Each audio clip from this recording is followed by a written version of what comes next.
बोल news headquarter. अस्सलाम वालेकुम। बोल न्यूज में कहते हैं आपको खुशामदीद। मैं हूं आपके साथ रमशा साजर और मैं हूं अफशीन कुरैशी। हेडलाइंस आपने जानी, बुलेटिन की टॉप स्टोरीज में आज शामिल करेंगे। पंजाब हुकूमत का जवाबी वार, आता ताड़र लाजवाब, पार्लिमानी पार्टी की बैठक, खिते का अमन अफगानिस्तान से मशरूर और उमर अयूब ने खबरदार कर दिया। ये सब भी होगा। सबसे पहले आपको बताएंगे कि गवर्नर पंजाब ने स्पीकर के एतमाद का वोट ना लेने की रूलिंग को गैर आईनी करार दे दिया। गवर्नर बलीगुर रहमान ने स्पीकर सिफ्तैन खान की रूलिंग पर 3 सफ़ात पर मुश्तमिल जवाब इरसाल कर दिया। खत में कहा गया है कि स्पीकर की रूलिंग गैर कानूनी और गैर आईनी है। गवर्नर बलीगुर रहमान का मौक़िफ़ था कि आइन के मुताबिक आप पर्दा इजलास को आप ही बर्खास्त कर सकते हैं।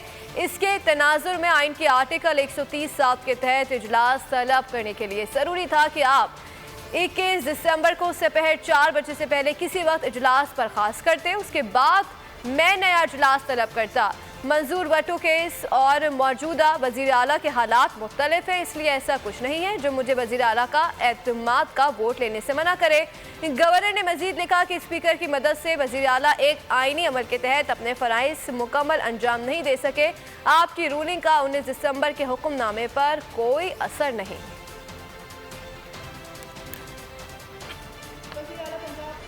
एतमाद हैं, गवर्नर का इक़दाम गैर आईनी था। एडवोकेट जनरल पंजाब अहमद अवैस की बोल न्यूज़ से गुफ्तगू। कहा, वज़ीर आला को डी नोटिफाई किया तो चीफ सेक्रेटरी की जानिब से जवाब जाएगा। वज़ीर आला हाउस को किसी सूरत सील नहीं किया जा सकता। सदर को गवर्नर हटाने का इख्तियार हासिल है। आइन में कहीं नहीं लिखा कि गवर्नर एपलेट अथॉरिटी है। गवर्नर को कोई हक हासिल नहीं कि स्पीकर की रूलिंग को ख़त्म करे। रूलिंग को गैर आईनी उन्होंने कालदम करार दे दिया है। ये अपने अख्तियार से तजावुज कर गए हैं। कोई वो एपलेट अथॉरिटी थोड़ी है। वो स्पीकर की रूलिंग को तो कालदम करार नहीं दे सकते, उसको टर्न डाउन नहीं कर सकते हैं। वो पहले तो उनका अपना सारा जो इक़दाम उन्होंने उठाए थे वो बिल्कुल गैर आईनी थे। आप वोट ऑफ कॉन्फिडेंस के लिए कम से कम 10 दिन का टाइम दें और उसके बाद ये इसको किया जाएगा। यहाँ पे तो 1 दिन का टाइम नहीं दिया, जब सेशन जो था वो ऑलरेडी रोक नहीं हुआ था और चल रहा था। ये वोट ऑफ कॉन्फिडेंस तो लेना है चीफ मिनिस्टर ने, और चीफ मिनिस्टर को तो आपने एड्रेस ही नहीं किया।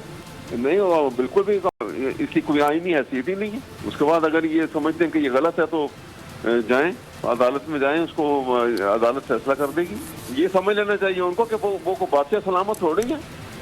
वो कायदे और कानून और आइन के पाबंद हैं। गवर्नर जो है ये बादशाहों की तरह के जो मुंह से लफ्ज़ निकाल लिया वो कानून है। गवर्नर के इख्तियारात नहीं कि वो वज़ीर आला को हटा सके। सदर supreme court bar Abid Zubairi ने आइन को वाज़ेह कर दिया। बोल न्यूज़ के प्रोग्राम ऐसे नहीं चलेगा में गुफ्तगू करते हुए कहा कि ऐसे कौन से इख्तियारात आ गए गवर्नर के पास कि वज़ीर आला को डी नोटिफाई कर दे। सदर Islamabad high court bar Shoaib Shaheen का कहना था कि गवर्नर का कोई भी इक़दाम गैर आईनी होगा। स्पीकर की रूलिंग को अदालत में चैलेंज करना होगा। गवर्नर ने 3 गलत काम किए। एक असम्बली सेशन के दौरान नया सेशन बुला लिया। दूसरा, एतमाद का वोट लेने के लिए सिर्फ 1.5 दिन का वक्त दिया। तीसरा, अदम एतमाद की तहरीक जमा होने के बाद एतमाद का वोट लेने का कह दिया। गवर्नर के पास कोई एब्सोल्यूट पावर नहीं है। गवर्नर एक वफाक का एक नुमाइंदा है जो प्रोविंस में आते हैं। प्रेसिडेंट उनको अपॉइंट करते हैं on the advice of chief minister, क्योंकि वो ये पावर प्रेसिडेंट की होती है, लेकिन वो एक्सरसाइज करते हैं इन व्यू ऑफ आर्टिकल 48(1) में चीफ मिनिस्टर और कैबिनेट की उससे पाबंद होते हैं।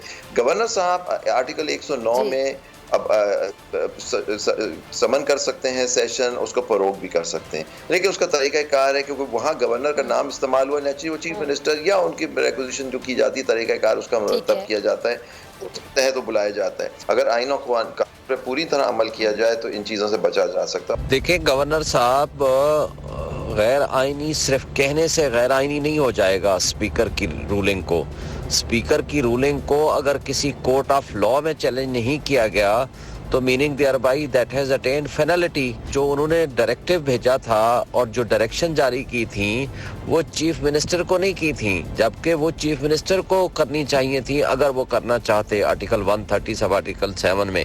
दूसरा गलत काम गवर्नर साहब ने ये किया कि बहुत अनरीजनेबल टाइम दिया। तीसरी बात ये है कि वोट ऑफ नो कॉन्फिडेंस का भी तो यही पर्पस है ना। जब वोट ऑफ नो कॉन्फिडेंस एक चलते हुए इजलास में मेंबरान ने अगर समझी वो आ गई तो उसको कोई और एजेंडा बीच में लाया नहीं जा सकता अनलेस के वोट ऑफ नो कॉन्फिडेंस के ऊपर प्रोसीडिंग्स हो और वो 3 से 7 दिन का टाइम देके उसको फाइनलाइज किया जाए। खबरों में आगे आप जान सकेंगे खत लिखने का फैसला। ठोस शवाहिद के बगैर गवर्नर कोई हुक्म नहीं दे सकता। माहिर कानून एतजाज हसन की बोल न्यूज़ के प्रोग्राम अब पता चला में गुफ्तगू कहा गवर्नर को हटाने के लिए सदर वजीर आजम से मशवरे का पाबंद है। बज़ाहिर पंजाब में गवर्नर राज नहीं लग सकता। मंत्र हटाना तो गवर्नर के लिए मुमकिन नहीं है। गवर्नर उससे डिमांड कर सकता है कि वो अपनी अक्सरियत दिखाए हाउस में, सेशन में, और वो भी अगर उसके पास गवर्नर के पास मुनासिब शवाहिद हो कि ये इसकी अक्सरियत, इस चीफ मिनिस्टर की पास अक्सरियत की हिमायत नहीं रही। गवर्नर को हटाना या ना हटाना ये वजीर आजम की स्वाबदीद है और वजीर आजम के मशवरे का पाबंद है गवर्नर प्रेसिडेंट। ये बड़ी मजमूम बात है, इसकी मजम्मत करनी चाहिए। ये तो तसादुम चाहते हैं जो ग्राउंड दिए हैं अपने उस ऑर्डर के, उनके तहत तो बज़ाहिर नहीं लग सकता। वफाकी हुकूमत के गैर आईनी इकदाम, पंजाब हुकूमत का जवाबी वार। स्पीकर पंजाब असम्बली का गवर्नर की तब्दीली के लिए सदर को खत लिखने का फैसला। खत में इस्तदा की जाएगी कि गवर्नर सदर का नुस्खे आइन शिकनी पर मबनी इकदाम से रोका जाए। PTI जराए ने स्पीकर की जानिब से खत लिखने के फैसले की तस्दीक करते हुए कहा कि आज ही खत लिख दिया जाए। कासिम सूरी ने ट्वीट में फैसले की तस्दीक कर दी। गवर्नर पंजाब के मिसकंडक्ट के खिलाफ सदर पाकिस्तान को खत लिखने का फैसला हुआ है। गवर्नर पंजाब को तब्दील करने की दरख्वास्त भी दी जाएगी। इलेक्शन से भागने के जतन, नून लीग की आवाम को उलझाने की कोशिश। वज़ीर आज़म के मुआवने खुसूसी तारड़ का अरकान के दरमियान इख्तिलाफ का दावा। कहते हैं PTI अरकान छोटी छोटी टोलियों में बढ़ चुके हैं। रूलिंग सिर्फ पॉइंट ऑफ ऑर्डर पर दी जा सकती है। स्पीकर पंजाब असम्बली की रूलिंग आईनी और कानूनी तौर पर गलत है। छोटी छोटी टोलियों में बढ़ चुकी है। गवर्नर की बुर्दबारी, तहफ़्फ़ुज़ मिजाजी और जिस तरीके से वो मामलात को लेकर चल रहे हैं, इसमें कोई मुझे नहीं लगता कि गैर कानूनी ऐसी बात है। वो बिल्कुल अपने स्वाबदीदी इख्तियार इस्तेमाल करेंगे, मगर वो उसको स्वाबदीदी इख्तियार कहते हैं इसलिए कि उनकी रूलिंग सिर्फ पॉइंट ऑफ ऑर्डर पर दी जा सकती है। अगर कोई भी member floor of the house वो खड़े होकर पॉइंट ऑफ ऑर्डर रेज करेगा तो पॉइंट ऑफ ऑर्डर के ऊपर रूलिंग दी जा सकती है। इसलिए ये आईनी कानूनी तौर पर रूलिंग गलत है। बोल न्यूज़ हक और सच की आवाज़। लीगी रहनुमा आता तारड़ा बोल के सवाल पर लाजवाब, आए बाएं शाएं करते रहे, सवाल को गोल मोल करते रहे। कल ने बात की कि आप असम्बलियाँ तोड़े, अगले दिन हम इलेक्शन करवा देंगे, तो अब असम्बलियों को बचाने की कोशिश की जा रही है। देखिए, हमारी असम्बलियों के लिए इलेक्शन के लिए हम बिल्कुल तैयार हैं। अगर आए तो नहीं बिल्कुल खुल के लड़ेंगे। बट बात ये है, अवाम ने 5 साल का मैंडेट दिया है। अब खान साहब की अगर जिद है तो उस पर इलेक्शन तो नहीं कराया जा सकता। सर, ऐसा होगा कि आपकी तरफ से भी पीपल पार्टी के 7 सीटों वाला वज़ीर अल्लाह बनेगा? देखिए, अभी इस पे ना कोई बात हुई है ना कोई फैसला हुआ है। अभी सारा फोकस एतमाद के वोट पे है। वो मरला जब हम पुल पे पहुंचेंगे फिर पुल क्रॉस डीनोटिफाई करने की बातें की जा रही हैं, गवर्नर की बातें की जा रही हैं, तो कब वो डीनोटिफाई कर रहे हैं?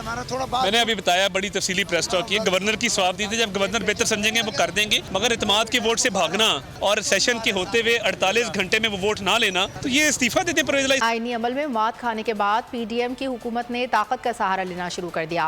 विफाकी कानून नाफिज करने वाली एजेंसीज को अपनी सियासत बचाने के लिए इस्तेमाल करना शुरू कर दिया। PTI के एहतजाज का खौफ विफाकी वजारत दाखिला ने लाहौर में गवर्नर हाउस की हिफाजत के लिए रेंजर्स को तलब कर लिया। वज़ीर दाखिला राना सनाउल्लाह ने DG रेंजर्स को मरासला जारी कर दिया। सियासत में खाई मात तो लिया ताकत का सहारा। वफाकी वजारत दाखिला की मुल्क की सिक्योरिटी फोर्सेस को अवाम से लड़ाने की तैयारी। PTI की आज गवर्नर हाउस के सामने एहतजाज की कॉल पर PDM सरकार खौफजदा। वजारत दाखिला ने DG रेंजर्स को मरासला लिख दिया। लाहौर में रेंजर्स तलब कर ली। मरासले में कहा गया कि गवर्नर हाउस की सिक्योरिटी के लिए फौरी तौर और ताहुक्म सानी रेंजर्स तैनात की जाए। जराये के मुताबिक वफाकी वजीर दाखिला ने चीफ सेक्रेटरी और IG पंजाब को भी धमकाया। कहा कि कोई भी अफसर या एहलकार किसी गैर आईनी सरगर्मी का हिस्सा न बने। आमिर जुल्फिकार खान को IG पंजाब तैनात कर दिया गया। एस्टैब्लिशमेंट डिवीजन ने आमिर जुल्फिकार खान की बतौर IG पंजाब तैनाती का नोटिफिकेशन जारी कर दिया है। ग्रेड 21 के अफसर आमिर जुल्फिकार इससे कबल डेप्यूटी डायरेक्टर जनरल ANF तैनात थे। IG पंजाब फैसल शाहकार ने अपने ओहदे का चार्ज छोड़ दिया था, जिसके बाद एडिशनल IG गुलाम रसूल जाहिद को कायम मकाम IG पंजाब पुलिस तैनात किया गया था।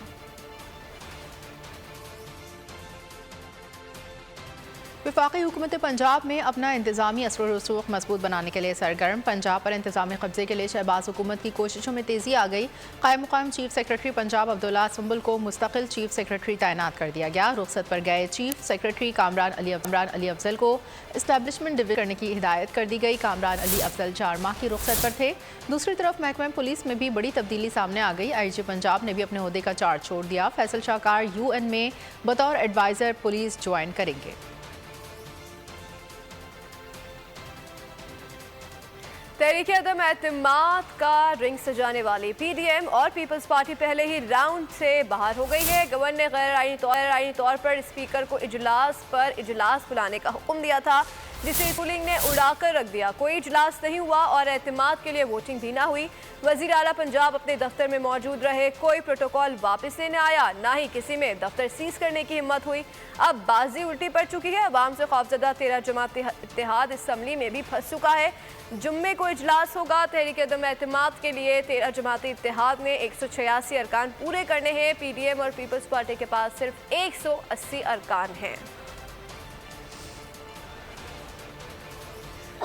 गवर्नर पंजाब का इक़दाम गैर आइनी है। वकला ने भी PTI के मौक़िफ़ की हिमायत कर दी। जमान पार्क में इमरान खान से वकला के वफ़द ने मुलाकात की, जिसमें वकला ने कहा कि गवर्नर पंजाब का इजलास बुलाने का हुक्म गैर आइनी है, इस पर अमल नहीं हो सकता। इमरान खान ने कहा कि असम्बलियों को तहरीर करना हक़ है। तमाम इदारे अपनी हदूद में काम करें। मुल्क में जब तक रूल ऑफ लॉ नहीं होगा, मुल्क तरक्की नहीं करेगा। अमरीका की ग़ुलामी से निकलना है तो मुल्क में रूल ऑफ लॉ लाना होगा। मुल्क की मुआशी सूरत हाल का जिम्मेदार जनरल रिटायर्ड बाजवा हैं। डरेंगे झुकेंगे ना बिकेंगे। तहरीक इंसाफ ने भी गैर मकबूल सरकार को वाज़ेह पैगाम दे दिया। जमान पार्क में भी PTI इजलास के शुरा ने वाज़ेह किया कि आइन शिकनी किसी सूरत बर्दाश्त नहीं की जाएगी। मीडिया से गुफ्तगू में मुसरत जमशेद चीमा ने कहा कि हमारे अरकान को खरीदने की कोशिश हो रही है, जिसने 5 अरब देने हैं। मीडिया के सामने ऑफर दें। तो यहाँ पे हमारी खवातीन को भी कॉल्स करवा रहे हैं और उनको ऑफर दे रहे हैं। तो मैं इनको बताना चाहती हूँ, मैं आज ओपन ऑफर रखती हूँ। 5-5 अरब रुपए अगर आप देना चाहते हैं तो हम मीडिया के आगे आपसे मांग रहे हैं, दे दें। वज़ीर ख़ारजा बिलावल भुट्टो ने खत्ते के अमन को अफगानिस्तान के अमन से मशहूद करार दे दिया। वाशिंगटन में प्रेस कॉन्फ्रेंस करते हुए कहा कि चाहते हैं अफगानिस्तान में अमन व इस्तेहकाम हो। पाकिस्तान ने दहशतगर्दी के खिलाफ जंग में सबसे ज़्यादा कुर्बानियाँ दी हैं। खत्ते का अमन अफगानिस्तान के अमन से मशरूत है। अफगानिस्तान में तालिबान अपने वादे पूरे नहीं कर रहे। खत्ते में अमन व इस्तेहकाम के लिए पाकिस्तान का किरदार हमेशा कलीदी रहा है। पाकिस्तान मौसमियाती तब्दीलियों से बहुत मुतासर हुआ। सैलाब से बड़े पैमाने पर तबाही हुई। मुल्क को $30 अरब का नुकसान पहुंचा। रवा साल पाकिस्तान में रिकॉर्ड बारिशें सैलाब का बाइस बनी। बिलावल भुट्टो का कहना था कि सियासी इस्तेहकाम आए बगैर मुल्क की तरक्की मुमकिन नहीं। पाकिस्तान में इंतखाबात अपने वक्त पर होंगे। पाकिस्तानी वज़ीर ख़ारजा बिलावल भुट्टो और अमरीकी नायब वज़ीर ख़ारजा वेंडी शर्मेन की मुलाकात। तबाहकुन सैलाब के बाद मुतासरा इलाकों में बहाली के लिए पाकिस्तान की मुसलसल कोशिशों पर गुफ्तगू। वेंडी शर्मेन का हालिया दहशतगर्द हमलों में पाकिस्तानी जानों के ज़िया पर ताज़ियत। दोनों ममालिक के दरमियान इंसदाद दहशतगर्दी के ताउन को मजबूत करने का अहद। मुलाकात में इक़्तिसादी तवानाई और माहौलियाती ताउन पर तबादले ख़याल। और अगर आपको हमारी ये वीडियो पसंद आई है तो लाइक पर क्लिक कीजिए। हकीकी आजादी की जंग में बोल भी कप्तान के हमकदम। इलेक्शन कराओ मुल्क बचाओ की लाइव ट्रांसमिशन। दिखाई लम्हा बलम्हा सूरत हाल। रील और रेटिंग में भी बोल न्यूज रहा नंबर 1। सब्सक्राइब करें और बेल दबाएं ताकि कोई खबर रह न जाए।